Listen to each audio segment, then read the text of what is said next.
the necessary cases in court in the soonest possible time. Mr. Chair, Yes, with the you're recognized.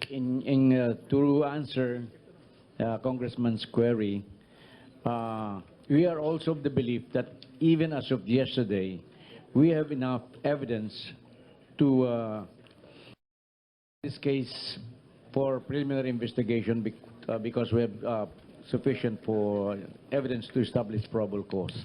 But with the testimony of General Magalong, I believe that it was the strength of our evidence was more than doubled. We just would like to request CIDG, specifically General Magalong, and also the specific officer of the PDEA, who we will prove that the Bucor only asked for assistance of these drug sniffing dogs in the morning of the raid. So it is merely palabas on the part of the DOJ, Your Honor. So we believe, Your Honor, that as of this point, we could begin the prosecution of those involved. Mr. Chairman, may I continue?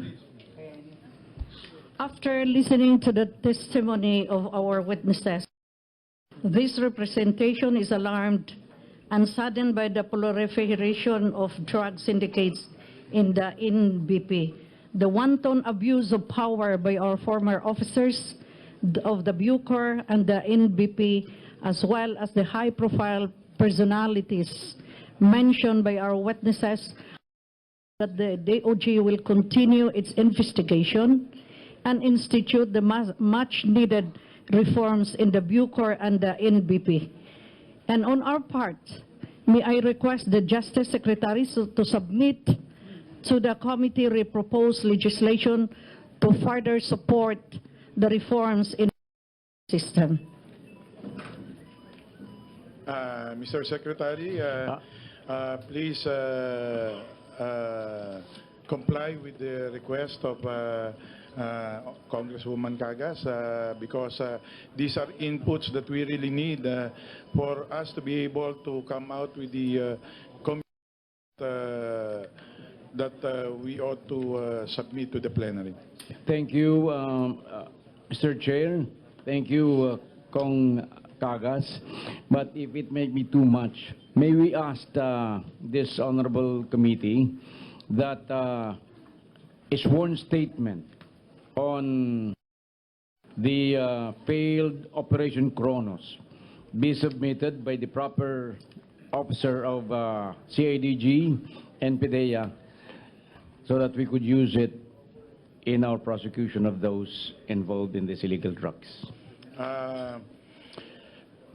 General Magalong, in fact, this is actually within the executive, between DOJ and the PNP.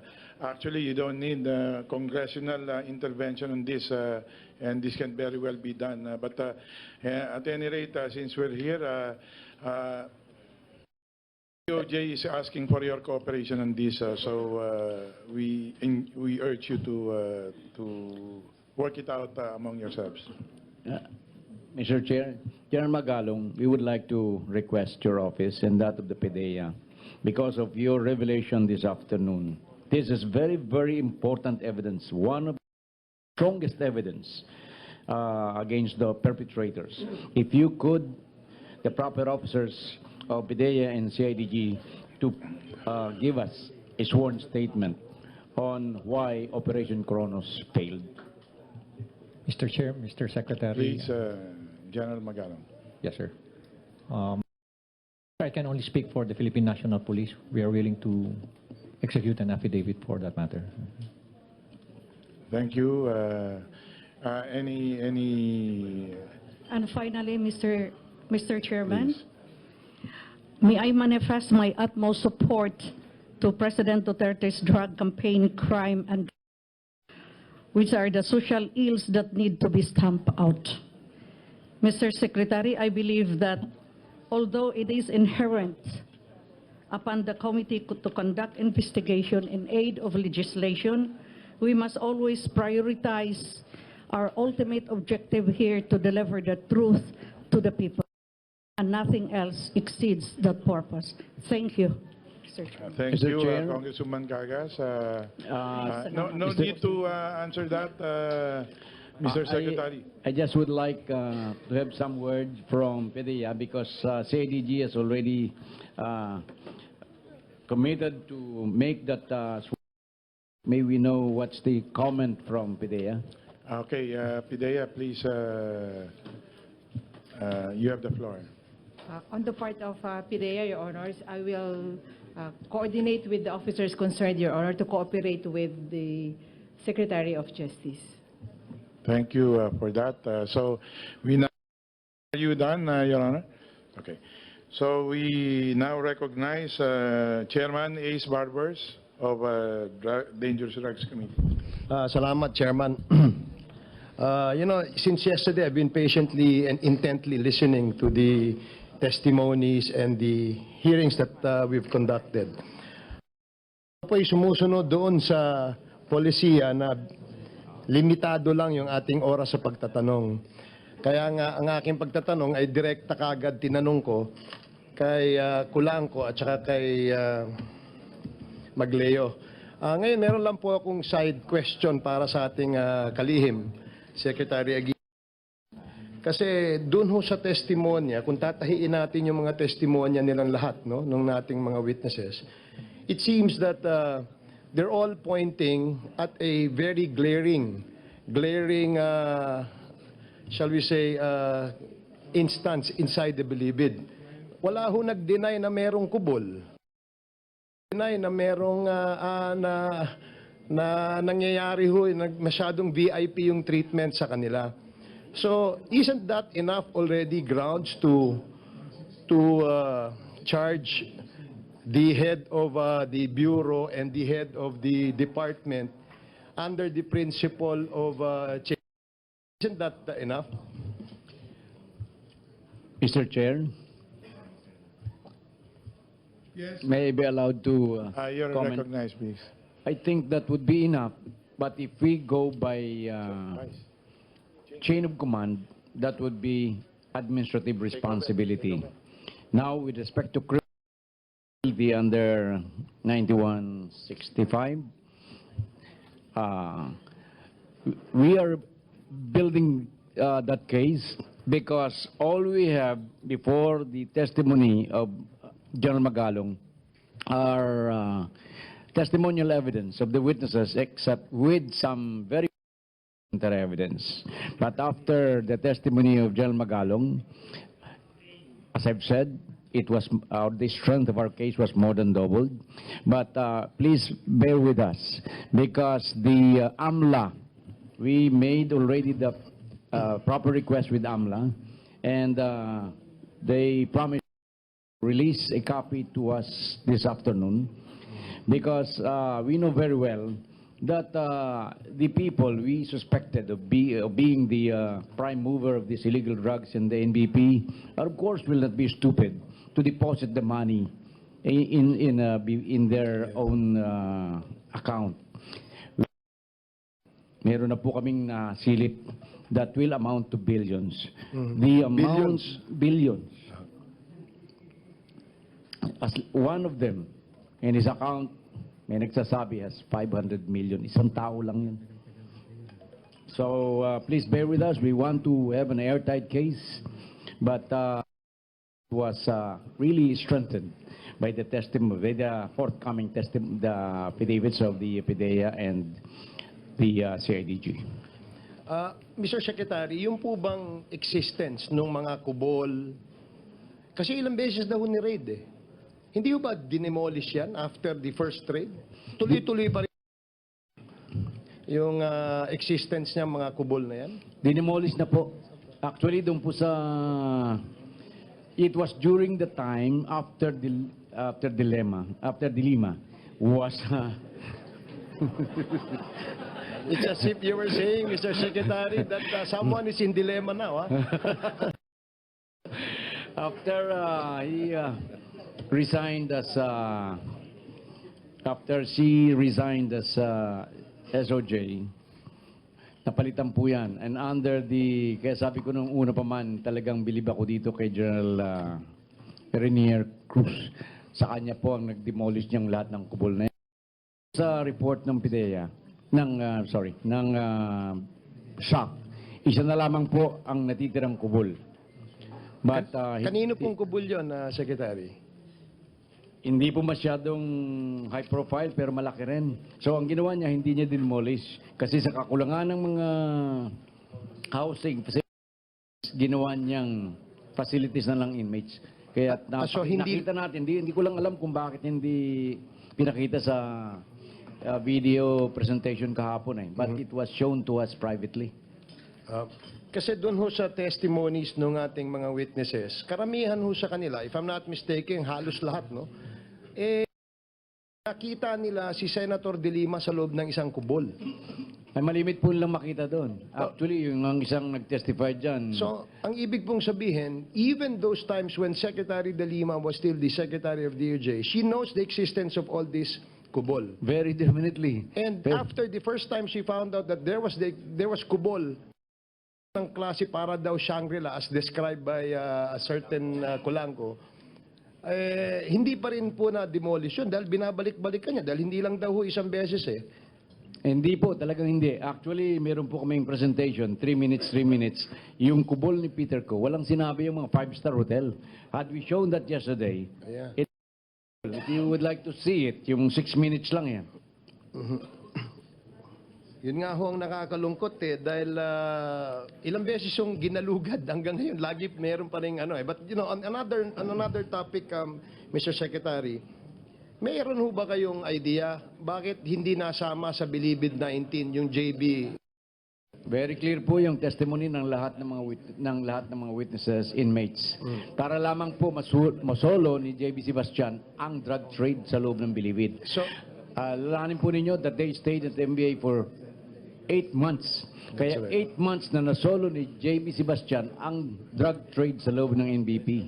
so Kaya December 15 up to 8 months after, kung magkano ang na dyan. Yung ating mga pera na kinocompute or tinestify nitong mga witnesses na ito, na milyon-milyon, daang milyon na rin, hindi po, wala pong parang napakalit nun compared sa isang drug lord sa loob ng 8 buwan. Billion po, sigurado yan. well, ano ho kasi Mr. Secretary, Mr. Chair, You have, excuse me, I one noticed more. also that lahat po ng ating prinisintang witness dito sa hearing na ito, no one among them drugs. Lahat po sila either murder, kidnapping, yung isa yata, ano pa isa? Robbery, yung gano'n, no? So, wala ho bang witness na drug convict, na na-convict because of drugs? Meron po isang kwan dyan Will sa the kanila. Honorable Barber but still, please wrap up his last question? Yes, Mr. yung pong isa ay naka-appeal pa, pero drug case. Okay. Just one question, last question, Mr. Chair, and I will reserve again my right for another round to question the witnesses. Go ahead. Yung pong, kasi hindi ko maisip palampasin yung sinabi ni General Magalong. He mentioned there were 2 generals, no? Si General Bucayo, and the other one is General, may I know the, Villa Santa General Yes, Villasanta? and General Saan ho sila connected? Are they connected with the PNP, with the PIDEA? Saan ho sila connected? Si General Villasanta ho? Your Honor, Mr. Chair, that is connected with the PAOK, PAOK. Is Commonly. PAOK under, the Executive Secretary, Your Honor. PAOK is under the Office of the Executive Executive Secretary, Secretary? Your Honor. So it seems, basing it on the testimony of, the statement of General Magalong, Mr. Chair, it seems that office nung PAOK, no? Abot pala yung storyang ito, itong kwentong ito, abot pala daw yung office ng PAOK, which happens to be under the office of the Executive Secretary. I'm not implying anything, but what I want to find out is, why are these generals who's supposed to be the one conducting these raids, their men to do these raids, are the ones protecting the NBP and stopping all these raids. Yun lang po, Mr. Chair. And again, let me reiterate that I will reserve my right to question again the witnesses in the second round. Thank you, Mr. Chair. That Thank you, is Mr. noted. Secretary. Thank you.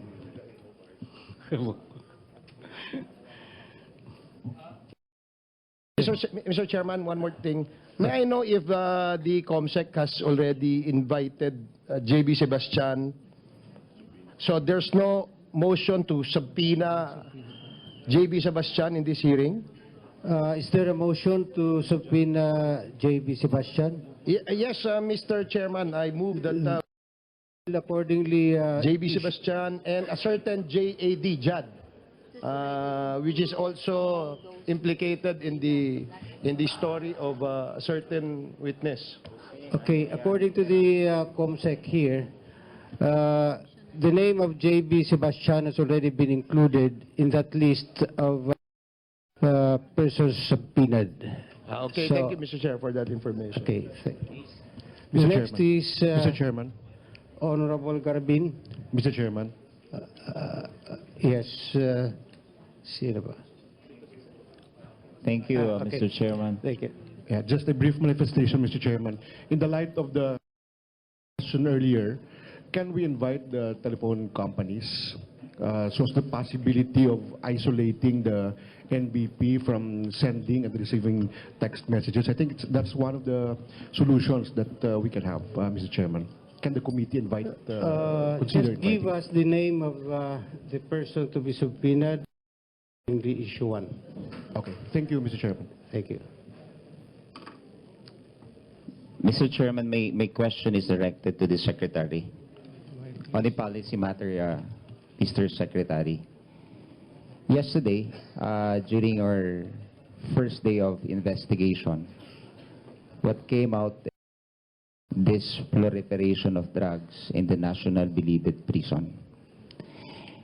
And one thing we observe is how we micromanage a very big penitentiary. Say, for example, we have 24,000 inmates. Am I correct? On a area. Tama po ba yun? Tama po, yun ay yung 24,000 na yan ay good lang for 8,000. Which is only good for 8,000. So, if I may suggest, Mr. Secretary, we have to strategize now on how to decongest the National Penitentiary. Tama po. Can we do this to decongest this on a regional level? Actually po, yung hindi po ba kahapon ay yung may nagtanong kung ano nangyari doon sa PP project sa Nueva Ecija na lipat doon ng ating NBP, National Penitentiary sa Nueva Ecija. It will initially cost the Philippine government 50 billion plus pesos. So, and the bidding is, or the bids are supposed to be opened on November 25. Ngayon, but it's still being discussed cluster kung itutuloy ito because of the big money involved. Kung saan kukuha ng pondo? Opo. At ang may nagsasuggest dyan because for the next 20 years, the Philippine government still going to spend another more than 100 million. So magiging ang cost nito would be more than 50 billion pala. Ngayon, ang may nagsasuggest sila na makakatipidan niya tayo doon if we are going to build additional buildings sa NBP and then yung mga 6 pang mga farm colonies, including the Women's Correctional, ay magtatayo tayo ng building. Sigurado niya na mas maliit ang mga gastos natin. Cost is not being considered. Maganda na talaga yung sa Nueva Ecija. But what I'm suggesting, Mr. Secretary, is to regionalize it, decentralize it. Ganun nga pong mangyayari dyan sapagkat yung the other 5 penal colonies are in the Visayas. Kaya ito sa maximum natin, quadrant yan. Yung dalawa riyan ay sa Luzon inmates. Yung the remaining two ay tigisa Mindanao and the Visayas. So, kung yan ay regionalize natin, yung para sa Visayas, dito natin ilagay itong mga inmates ng Visayas para madali ang pagdalaw sa kanila. Because by doing so, we can this organized gang and these criminal syndicates operating inside this national penitentiary. And I hope you agree with me, Mr. Secretary. Hindi ko po sigurado kung talagang mapapa-stop natin yung mga yan. Kasi kahit saan mo itapon yung mga yan, especially may kanya-kanya silang mga groups. Yung Il Genuine Ilocano Gang, di siyempre, nandiyan pa rin yung grupo nila. But hopefully, sa change ng penal system natin, dapat talagang mapag-aralan ng gusto yan.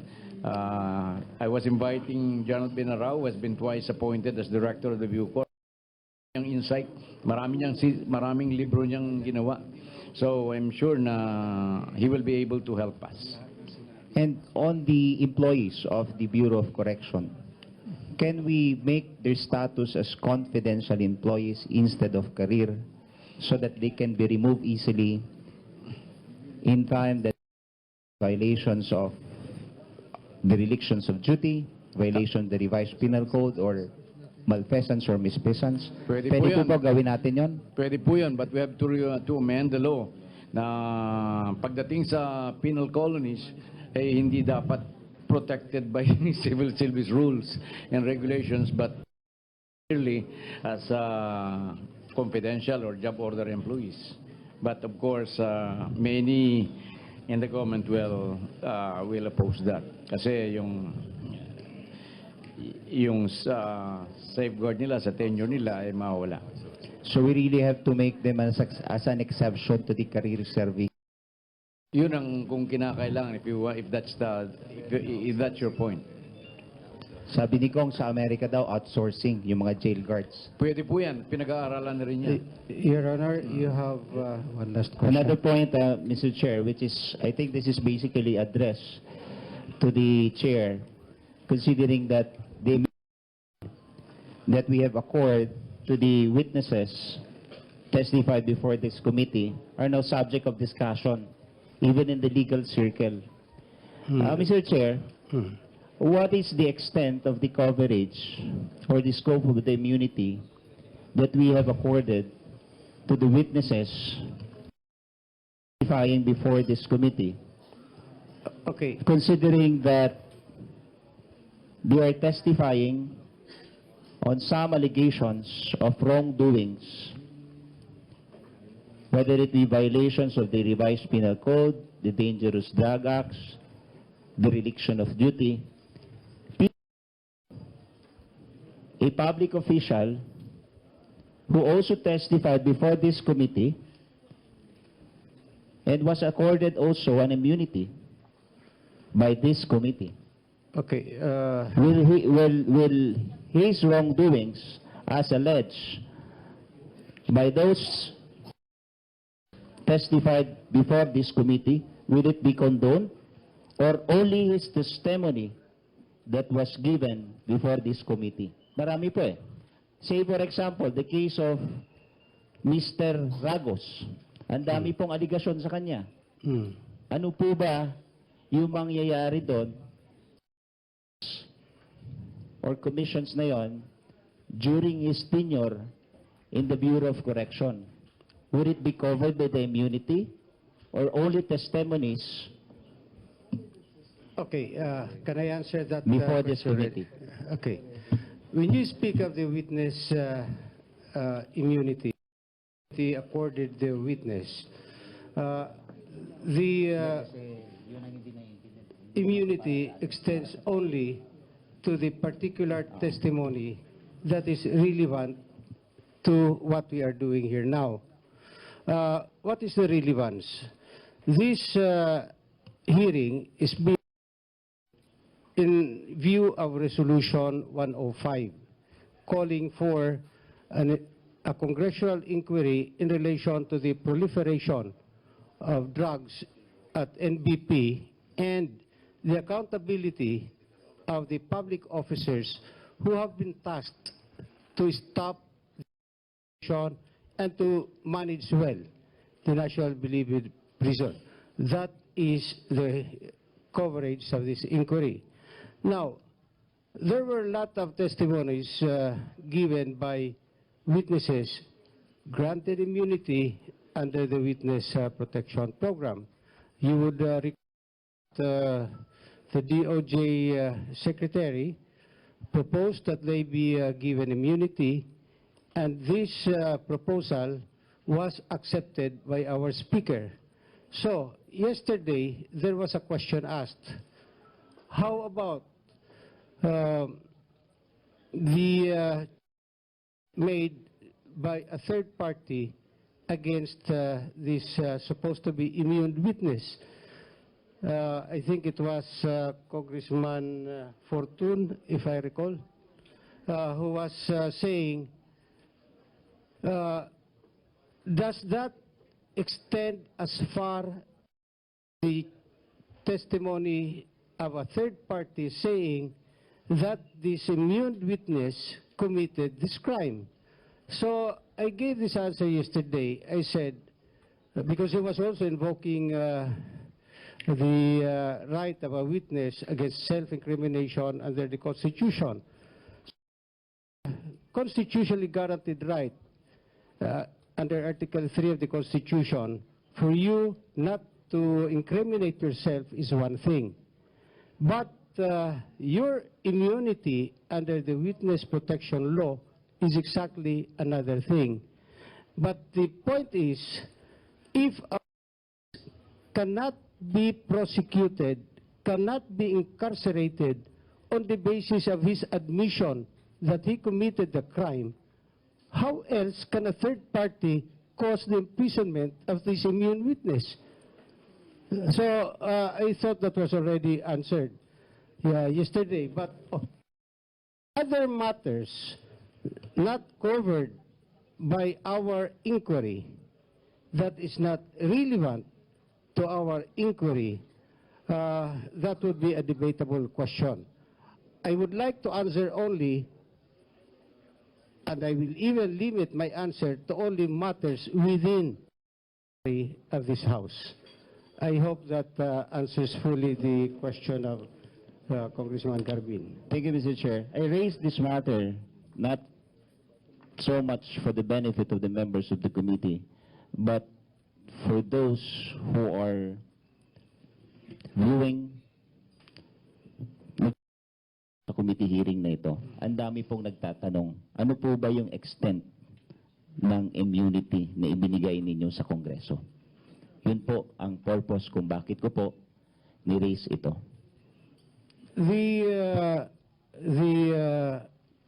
clearance given by the Speaker is self-explanatory.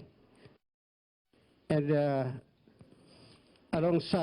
read alongside with what I explained to you, Honorable Garbin, I think this is something that we can ably already answer the media, our public clientele, on the question of to what extent in their immunity. But this is a debatable question, you know, and I hope we will not belabor so much on this, as we intend to finish this by 5. I hope we can finish this by 5. Kagabi talagang binugbog tayo. Almost 9 o'clock na tayo nakauwi, wala pang pagkain. Thank you, Mr. Chairman. I have no further question. I hope Mr. Gulanco is around para mabigyan tayo ng pagkain ng 5-star hotel. Mr. Chair. Can we now go to Mr. Chairman? Mr. Chairman, point yes, Honorable clarification. Jacob. Yun pong issue ng immunity, I think the decision of the body was to refer or to get the opinion of the Secretary of Justice. Hindi po ba na-refer sa kanya?